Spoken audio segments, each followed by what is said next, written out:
Ty vole, to mám zamaštěný, ty vole.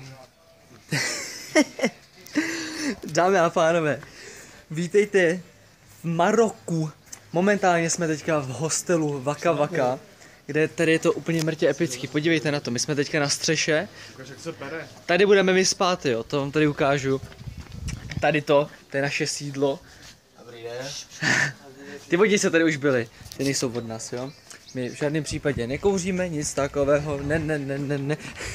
Já jsem teda brutálně unavený, protože Hlídací želva, tady tu natoč. Jo, hlídací želva. A nám tady hlídá věci, zatímco my budeme pryč. Protože my se teďka chceme jít trošku projít do města, takže jsme si tady nechali věci a jdeme se trošku projít. Jinak na mě teďka začíná doléhat hrozná únava, tohle to už je třetí den, co já jsem prostě nespal.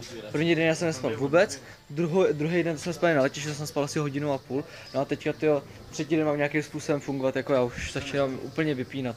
Takže já se hrozně těším na to, že se vrátíme zpátky a já okamžitě usnu. Jinak, let sem byl daleko zajímavější teda, než byl předtím. Tady každou chvíli byla nějaká turbulence, takže pořád jsme se museli pásovat, odpásovat. A seznámili jsme se tam s letuškou, která tam po nás stříkala ještě potom stříkacíma pistolkama. Stříkacíma pistolkama, a já jsem ji taky postříkal, stříkací pistolkou. Ano. Zachyt. Máme potom ještě pár fotek a videa. No jo, dobře, já už to jenom ukončím. Jinak lidi jsou tady hrozně zajímaví, jakože úplný jolomeni, že prostě tím je úplně... za chvíli. No. Myslím. snad, jo. Jakože jim je úplně všechno jedno. Jsme jeli jedním taxikářem, který nás dal do auta 6, do normálního auta. Takže jsme jeli v 7. V 7 jsme jeli fuck off, nešel mi na můj vlog.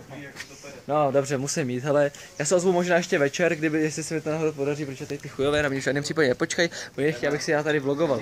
Takže, no, už jsme v Maroku a žijeme, tak doufám, že budeme žít dál. Zatím čau!